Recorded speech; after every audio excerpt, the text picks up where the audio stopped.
Bismillahirrahmanirrahim. Assalamualaikum warahmatullahi wabarakatuh. Alhamdulillahirabbil alamin. Assalatu wassalamu ala asrofil anbiya'i wal mursalin wa ala alihi washabihi rasulillahi ajmain. Yang terhormat Ibu Elvira Safitri SSI MMAT selaku dosen mata kuliah Operasi Riset 2 dan teman-teman sekalian yang saya sayangi. Baiklah, di sini saya akan mempresentasikan makalah saya dengan judul Penerapan Metode Branch and Bond dalam Optimalisasi Produk Gamis Syar'i Muslimah, Studi Kasus Penjahit Muslimah Kampar. Adapun rumusan masalah dan batasan masalahnya yaitu sebagai berikut. Berdasarkan latar belakang yang ada, maka rumusan masalahnya yang akan dibahas dalam penelitian ini adalah berapa kombinasi jumlah produk gamis syar'i muslimah yang akan dipesan untuk mengoptimalkan jumlah produk menggunakan metode branch and bound. Dan batasan masalahnya yaitu sebagai berikut. Yang pertama, data yang diambil merupakan data produk gamis syar'i muslimah Kampar, yaitu melalui wawancara kepada penjahit muslimah Kampar.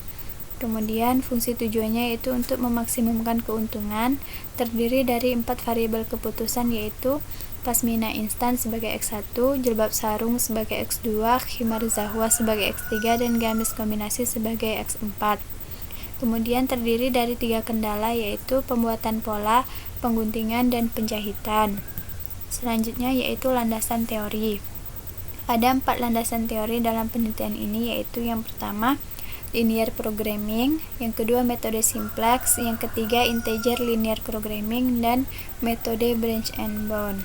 Selanjutnya berikut tabel persoalan linear programming dari persoalan yang sudah peneliti wawancara kepada penjahit gamis syar'i muslimah Kampar, yang mana pada X1, X2, dan X3 tidak melalui pembuatan pola, hanya pada gamis kombinasi atau X4 yang melalui pembuatan pola yaitu selama 0,5 satuan jam. Kemudian dalam pengguntingan bahan untuk X1, X2, dan X3 membutuhkan waktu yang sama yaitu 0,25 jam, sedangkan untuk gamis kombinasi atau X4 membutuhkan waktu 0,5 jam. Kemudian pada proses penjahitan pada pasmina instan, jilbab sarung, dan khimar zahwa juga memerlukan waktu yang sama masing-masingnya yaitu 1 jam proses penjahitan. Kemudian untuk gamis kombinasi atau X4 membutuhkan waktu 15 jam dalam proses penjahitannya.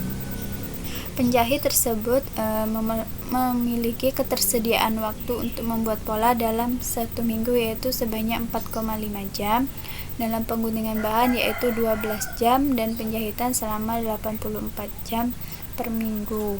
Adapun keuntungan pada yang didapat oleh penjahit tersebut untuk X1 yaitu sebesar Rp40.000, X2 Rp40.000, X3 Rp45.000, dan X4 sebesar Rp135.000. Adapun model linear programmingnya yaitu sebagai berikut. Yang pertama, variabel keputusan ada 4 yaitu X1 jumlah pasmina instan yang dipesan, X2 jilbab sarung, X3 khimar zahwa, dan X4 adalah gamis kombinasi. Kemudian yang kedua yaitu fungsi tujuannya untuk memaksimumkan keuntungan. Z sama dengan 40.000 X1 ditambah 40.000 X2 ditambah 45.000 X3 dan ditambah 135.000 X4. Dengan fungsi kendala ada 3 yaitu 0,5 X4 kecil sama dengan 4,5 yaitu proses pembuatan pola, 0,25 X1 ditambah 0,25 X2 ditambah 0,25 X3 ditambah 0,5 X4 kecil sama dengan 12 yaitu pada proses pengguntingan bahan, dan X1 ditambah X2 ditambah X3 ditambah 15 X4 kecil sama dengan 84 yaitu pada proses penjahitan. Dengan model linear programmingnya seperti yang telah didapat dari fungsi tujuan dan fungsi kendalanya. Kemudian dilakukan penyelesaian menggunakan metode simplex. Berikut tabel awal simplex dari persoalan yang tadi. Setelah dilakukan iterasi sebanyak 3 kali, maka diperoleh tabel optimal simplex yaitu sebagai berikut. yaitu solusi optimalnya X1 sama dengan 0, X2 sama dengan 0, X3 sama dengan 42,4615, sedangkan X4 yaitu 2,7692. Dengan mensubstitusikan nilai X tersebut, maka diperoleh nilai Z yaitu sebesar 2.259.474. Karena di sini nilai X3 dan X4 belum bernilai integer, maka dilakukan penyelesaian menggunakan metode branch and bound. Berikut subpersoalan 1, subpersoalan 2, dan subpersoalan 3. Di sini karena X4 memiliki nilai pecahan terbesar yaitu 2,7692, maka yang dilakukan percabangan yaitu pada nilai X4. Pada subpersoalan 2 ditambah kendala X4 kecil sama dengan 2, sedangkan untuk subpersoalan 3 ditambah kendala baru yaitu X4 besar sama dengan 3.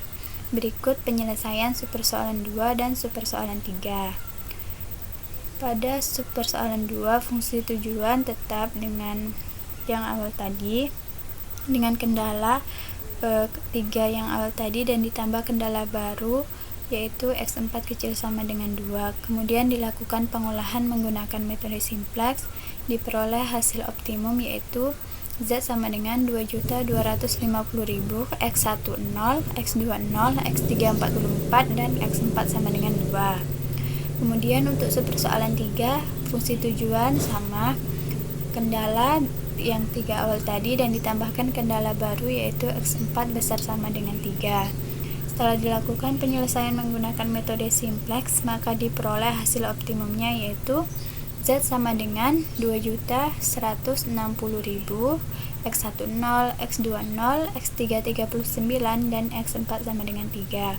Di sini subpersoalan 2 dan subpersoalan 3 masing-masing nilai X-nya sudah integer semua.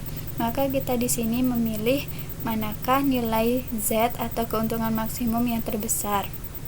Di sini subpersoalan 2 memiliki nilai Z yang lebih besar daripada dengan subpersoalan 3 yaitu sebesar 2.250.000. Maka dapat berikut subpersoalannya, bentuk percabangan branch and bound-nya. Maka dapat disimpulkan yaitu berdasarkan pembahasan yang dilakukan sebelumnya menggunakan metode branch and bound dalam optimalisasi produk game syariah muslimah Kampar, dapat disimpulkan bahwa solusi optimal menggunakan metode branch and bound penjahit game syariah muslimah sebaiknya menerima pesanan produk jenis khimar Zahwa sebanyak 44 set, gamis kombinasi sebanyak 2 set dengan keuntungan maksimum yaitu Rp 2.250.000 dan tidak menerima pesanan untuk jenis produk pasmina instan dan jilbab sarung. Demikian yang dapat saya sampaikan. Mohon maaf atas segala kekurangan. Saya akhiri. Wassalamualaikum warahmatullahi wabarakatuh.